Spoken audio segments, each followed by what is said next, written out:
Ahí teníamos el reportaje en profundidad de las narcorreinas de Peñaflor, luego de que la China, si era conocida, cayera ayer en un operativo que era un trabajo de investigación, el resultado del trabajo de investigación, por una parte de Carabineros, Capitán Medina, y por otra parte de la PDI. Y eso es importante, la gente que nos está viendo, este es uno de los procedimientos operativos en conjunto con la Policía de Investigaciones, pero a nivel territorial.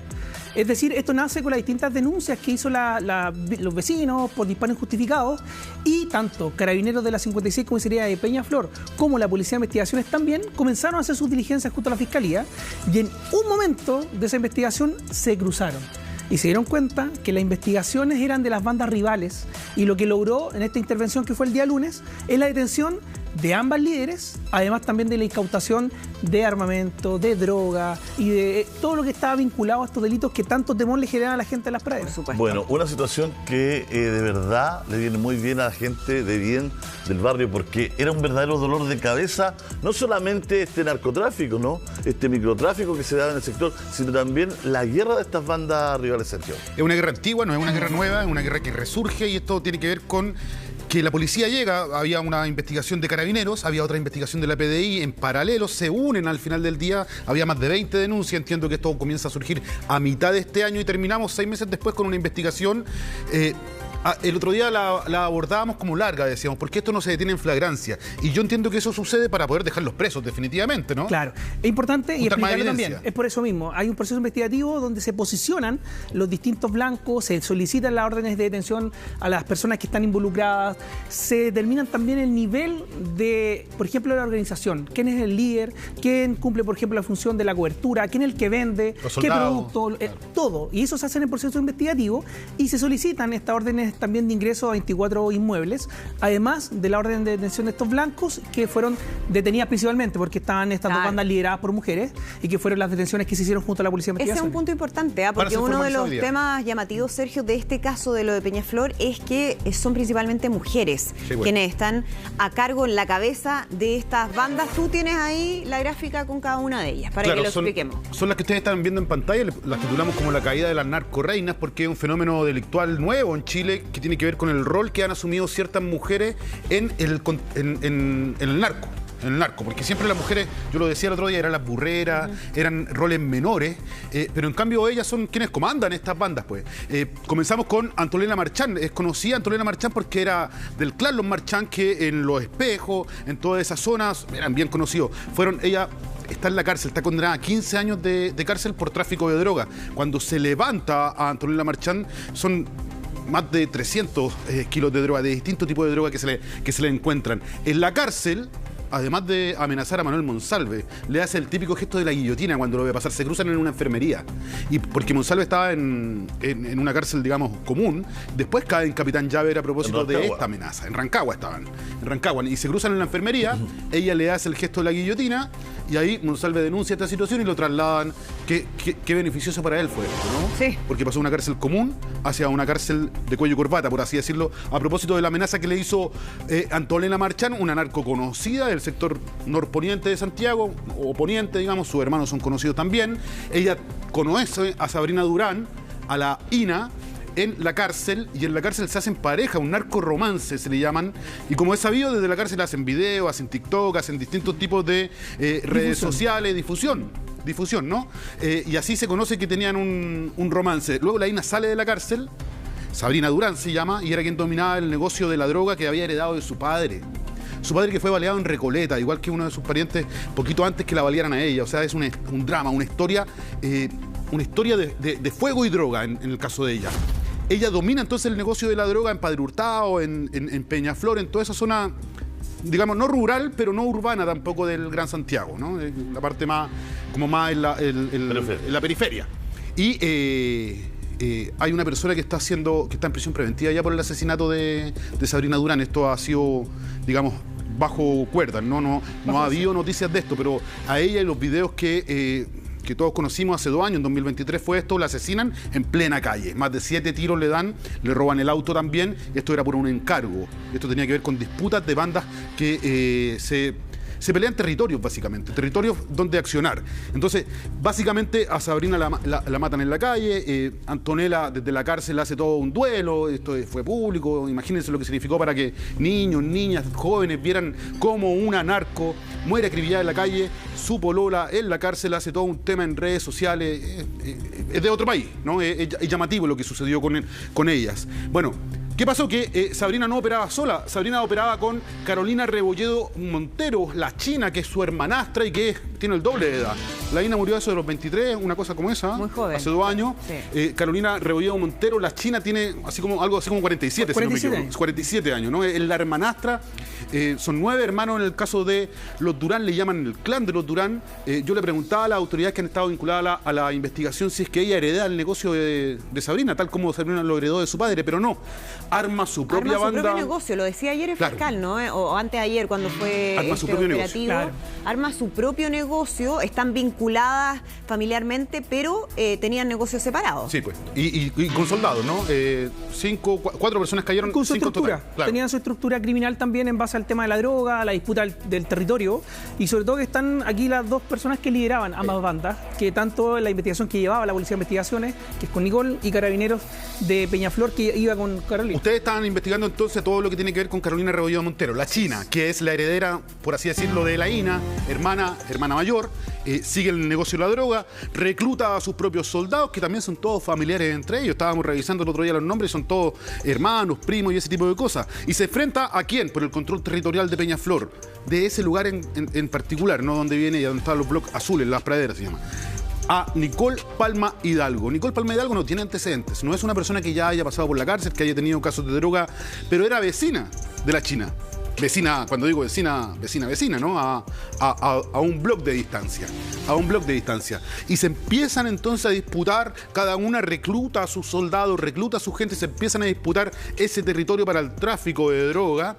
Y termina en balacera, termina en guerra de bombas molotov. Tenemos algunos videos ahí que les vamos a mostrar con este tipo de incidentes que perturban a los vecinos, que generan malestar en los vecinos. Se hacen las primeras denuncias, opera la municipalidad también, se coordina con las autoridades, aparecen entonces las policías con estas 2 investigaciones en paralela y se juntan. Ojo que no es el OS7, el OS9, sino que era una comisaría de Carabineros, claro, la que logra intervenir en este lugar. Capitán Medina. Sergio, ¿cómo se llamaba la banda de Nicole Palma Hidalgo? No, todavía no conocemos el nombre. Mira, ayer se iba a formalizar, Julio,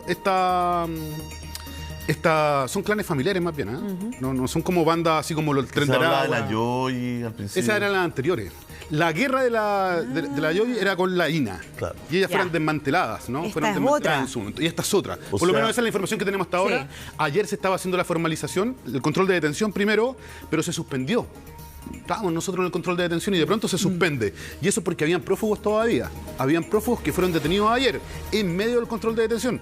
Ahora se está desarrollando la formalización y el control de detención, y ahí se van a conocer más antecedentes respecto de si ella es heredera de esa banda que tú señalas, Julio, también, o si ella formó su propio legado, por así decirlo, ¿no? Y la pregunta es qué viene después, porque caen una y la suceden otras. Eso es lo que ocurre normalmente cuando se genera ahí un vacío desde el punto de vista Y lo territorial. veíamos en el del reportaje, control. el reportaje fue súper claro porque parte contando la historia desde muchos años atrás, de hecho en época de pandemia, en donde los distintos equipos especializados, se veía los C7 también, junto a la Policía de Investigaciones, diligencias, que se realizaron en ese lugar, y también cómo operaban las bandas en ese sector.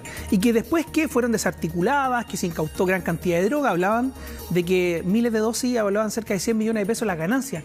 Vean la cantidad de dinero, cerca de 100 millones de pesos en ganancias. Solamente la droga se incautó en ese momento. Solo la que estaba ahí. Solo la que estaba ahí, la que no llegó a destino, cuando partió el reportaje. Sí. Pero ahora, claro, cuando una vez que se desarticularon estas bandas criminales, hubo otras que nacieron, que surgieron y dijeron, bueno, el territorio hay que pelearlo, y que son de estas 2 bandas que estaban disputándose ese sector. De hecho, hay 3 homicidios que ocurren este año en Peñaflor, uno que fue a principio de año, hay otro en septiembre y uno ahora en diciembre, y que podrían estar vinculados también a estas disputas territoriales. O sea, por ¿podría el uso de incluso, armas. capitán, aumentar los niveles de violencia una vez que caen líderes de ciertas bandas, en términos de que otros quieran apropiarse de ese negocio, de ese terreno, de ese territorio, digo, y empiece una disputa que, lo hemos visto, es con armas de fuego, es con balacera? El golpe que se le da a estas bandas grandes, porque tanto se desarticulan quienes lideran, como también que son quienes están Sí. en la parte de abajo también, que muchas veces tienen la función de que son los que están con las armas, que son los que trafican. Familias. Entonces ahí esperamos también de que esta intervención tenga el resultado de que se desarticulan las bandas que tenían tomado ese sector. Que haya tranquilidad para la gente. Exactamente, y que otras instituciones también puedan hacer una labor de, una vez que se recuperó el espacio, ocuparlo. Exacto. Pareciera ser familias que no saben hacer otra cosa. ¿Eh? Sí. Porque son grupos familiares, lo estamos viendo acá, los Marchán, los Durán, porque en ese tiempo se hablaba de la caída de los Durán porque habían matado al papá hace poco a otro familiar y también a ella, ¿no es cierto? Y ahora vuelven la misma familia y este de acá también que parece que es un negocio familiar, entonces claro. Parece que son familias que tienen estas, entre comillas, pymes o empresas que tienen que ver con el narco. Ojo lo que decíamos el otro día, un operativo importante hace algunos días, la legua de emergencia. Y la legua de emergencia también, y lo dijo el fiscal, que era una especie de mall de la droga. Sí. Porque tenían ellos como su droga por espacio y cada uno vendía un tipo de producto a un valor distinto. Ya están como... Entonces lo estaban segmentando. A ese nivel también estaba esa intervención que se hizo por parte de los S7 ahí en el sector de la legua de emergencia. Y es muy similar, porque hay también vínculos familiares con ciertos delincuentes ya conocidos también, que van heredando hasta el territorio, porque las casas que son ocupadas como caleta, por ejemplo, que se intervienen, se allanan y todo, nuevamente vuelven a ser utilizadas por las mismas personas que van quedando, porque las grandes estructuras muchas veces están en la cárcel, claro, pero mantienen el contacto también con quienes están afuera. Y aquí, capitán, usted decía algo al principio que me parece que es importante de relevar, que estos operativos o esta investigación surge a raíz de denuncias de los propios vecinos. Y es bueno que haya una respuesta de las instituciones del Estado a esas denuncias, porque tantas veces la gente dice, bueno, ¿de qué nos sirve denunciar? Nos arriesgamos y al final no pasa nada. Aquí sí hubo una intervención, claro, hubo una investigación y hay resultados de eso. Y esto partió de denuncias que la gente hizo también al nivel de emergencia al 133 por los disparos. Y se hicieron las denuncias respectivas. Muchas veces nadie llega y dice, oiga, están disparando. No, solo que llega Carabinero, encuentra evidencia y hace una denuncia también al Ministerio Público por los disparos injustificados. Cuando se empiezan a agrupar en ciertos sectores, se levanta evidencia también, la Fiscalía dispone diligencia y se las dispuso incluso a la CIP, que es la sección de investigación policial de Peñaflor, y ellos inician estas diligencias investigativas y que llegaron también a coordinarse directamente con la Policía de Investigaciones y a solicitar el apoyo tanto del OS7, del OS9, del GOPE para el día lunes intervenir estos domicilios. Cuando llegan todos, cuando llegan estos 24 domicilios. Así es. Mira, yo te decía que hay una banda familiar porque en el caso de la China, ¿no?, que es Carolina Rebolledo Montero, son hermanastras con Laína, claro, ¿no? O eran, digamos, ¿no? Laína por parte materna. Falleció por Montero. Claro. Y algunos de sus pistoleros de la China, mira, se llaman Víctor Manuel Cortés Rebolledo. Debe ser y también relacionado a ella, ¿no? Vamos a conocer en breve esos antecedentes porque la van a formalizar ahora. Ayer se suspendió.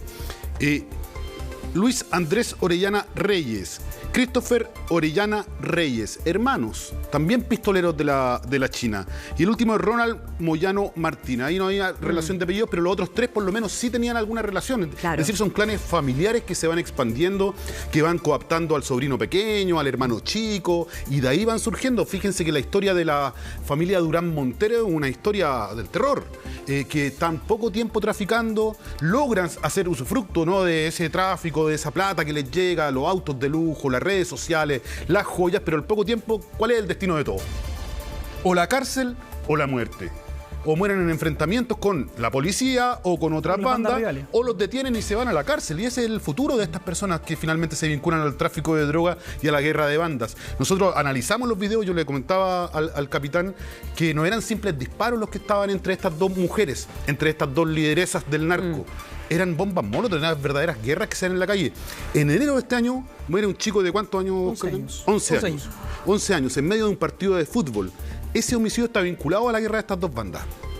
Llegó una persona, un tipo, se puso a disparar a mansalva, a la masa, ¿no? Había como 20 personas en medio de un partido de fútbol y había un niño de 11 años que murió lamentablemente y un adulto que quedó herido, que entiendo que está con vida. Luego otro homicidio y en septiembre de este año, otro homicidio consumado a esta guerra de bandas también. Entonces no es solamente tráfico, asociación criminal, lavado de activos probablemente, porque se compran con plata negra el autito, las joyas, qué sé yo, sino que también tiene que ver con los homicidios y eso ya me parece que escala a otro nivel, ¿no? Lo que pasa es que el tema de la droga lo que conlleva, la cantidad de dinero que se mueve. Lo mencionábamos la semana antepasada en un operativo que se hizo también y una incautación en Antofagasta.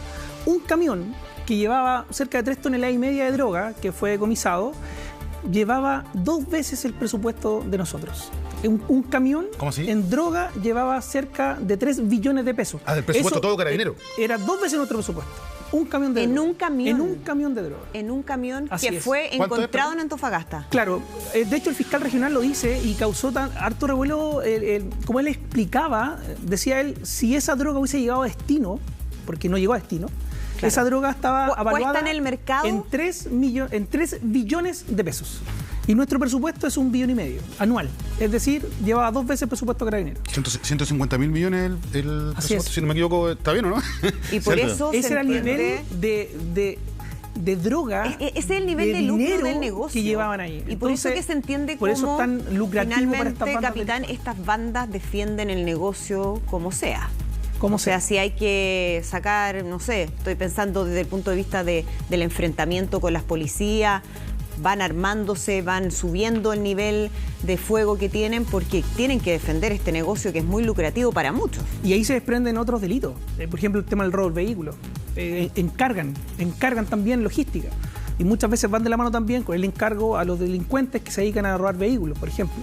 O al que se dedica a arrendar las armas, a entregar la munición. Pero como que viene? contratan Entonces, servicios de distintas cosas. exactamente. No es que esté solo una estructura centralizada, sino que tienen sicarios, tienen los que roban los autos, de Prestan distintas como negocios, digamos. Claro, y operan como redes criminales. Muchas veces todos creen que es una gran organización Sí. en donde están estructurados. No, ellos Ya, pero ese tercerizan. camión que viene es de una gran organización. Porque, Así es, y no solo ese, porque ya venían otros más que se han incautado. ¿y ese camión quién lo pagaba? ¿Se llegó al financista? ¿Se llegó al ¿Cuándo fue? pez gordo? De hecho, fue hace algunas semanas en Hace Antofagasta y ahí aún no se pueden entregar otros antecedentes. Sí. Fue el antecedente que se entregó porque hay vinculaciones que se están haciendo desde origen y destino. Y sobre todo también por la cantidad, por el tipo de droga. Viene de Bolivia, ¿no? O sea, es transnacional. y los lugares que lo están utilizando. Inclusive Antofagasta este año está con incautaciones históricas por más de 40 toneladas de droga. Estamos hablando de una cantidad de droga es brutal. impresionante. Claro, porque Acá yo, no se produce con la mucho droga. respeto que me da la señorita Nicole y Carolina, no creo que ellas tengan, No, eso no ¿no es se cierto? A ella les cae un par de billones de pesos para encargar eso, ¿no? No. De hecho, estamos viendo una situación bastante precaria. Finalmente, cuando uno lo saca de las casas y cuando ve carabineros, ve esos colchones en el piso, o sea, no son situaciones de lujo, digamos. Pero van ¿no? de extremo a extremo, porque por ejemplo estas grandes bandas criminales que vienen con estas toneladas de drogas, ellos llegan a un sector determinado, ¿para qué? Para redistribuirlas en pequeñas empresas como esta. Porque, por ejemplo, en la nota queda muy claro, con esas cerca de 14.000 dosis que se incautaron en su momento hace algunos años, solamente en ganancia a ellos eran 100 millones de pesos. Lo que tenían ahí, que estaba dosificado. Y multipliquemos eso por distintas bandas a nivel regional. Entonces, claro, hay una gran banda que trae el tema de la droga, pero llega un punto en donde se redistribuye y son Ya, pero ellos ese que la también trae, ¿los identifican también? ¿Caen? ¿Quiénes son los ¿Quiénes peces son grandes los peces de gordos de Y por acá? eso también, que es importante que la gente lo sepa, tanto Carabineros de Chile como la Policía de Investigaciones están asumiendo roles internacionales junto a las policías. Carabineros desde enero ya asume la Secretaría Ejecutiva de todas las policías de América con asiento en Colombia. ¿Por qué? Porque el foco también está en cómo se está utilizando las rutas Sí, de pues esto droga puede ser para afuera. Claro. y de dónde vienen. Esto puede Y- salir para los puertos de Chile, San Chile, Lógico, puerto. lógico, pero igual, pues, hay alguien que Y algo está queda igual. no, pero hay alguien que está transitando Sí, por pues, Chile. son Sí. carteles. Mira, Chile hasta hace unos años atrás se identificaba como un país de paso. De paso. Pero hoy día no, pues. Hoy día hay mucha droga que se Hay queda mucha acá, demanda. hay mucha demanda interna, hay mucho consumo, pero también hay que agarrar a los Así A es. los grandes a carteles. los grandes, claro, pues, a los que hacen la inversión, pues. Al capo de la droga. como Claro, a los capos de la. Que no necesariamente están en Peñaflor, no, necesariamente de están en ninguna El manera. Espejo, no están en la Legua Mira, Emergencia, están y en no otros barrios. Están en ellos otros países están- también. Sí, pero también acá en otros barrios. Por ejemplo, el tema del escáner en el puerto, que yo he visto que se ha tomado la discusión política un montón de veces en distintos ámbitos. Pero yo he ido varias veces al puerto. No hay... No, a ver, mejor no lo aseguro, pero me parece que no me equivoco si digo esto. Ninguno de los grandes embarques de droga ha sido captado por uno de estos escáneres. Escáner. El escáner no sirve para eso. No sirve para eso. Yo he visto los debates políticos, diputados, senadores agarrarse porque el escáner sirve, el escáner no está, locutores de escáner, menos radio escáner. haciendo escándalo y creando el infierno por esto. Pero en realidad el escáner sirve para el contrabando y otras cosas. Todas las incautaciones de droga que se han hecho en los puertos tienen que ver con datos de inteligencia. Datos de inteligencia de entre comillas, como dicen, de un sapeo, como dicen, ¿no? Un De trabajo previo. claro, un trabajo previo, incluso de la DEA, que alerta a las policías acá o a la fiscalía acá de que viene algo de Colombia, de que viene algo de otros países. Pero el escáner para ese tipo de cosas no sirve. Entonces hay que meterle un poquito de inteligencia también a estos temas. Bueno, vamos a ir cerrando Dejarnos este tema y vamos a meternos en otro tema que es bien complejo, Andrea. Tremendo. Porque este tema de los medicamentos, de la venta clandestina, Las mafias. de las mafias que hay detrás de todo esto, lo vamos a revisar a Sí, continuación. hubo un trabajo importante de la Fiscalía de Ñuble con la Policía de Investigaciones para ir detrás de esta red de venta ilegal de medicamentos que están además normadas, controladas por la ley 20.000 de drogas, tramadol. Son medicamentos sumamente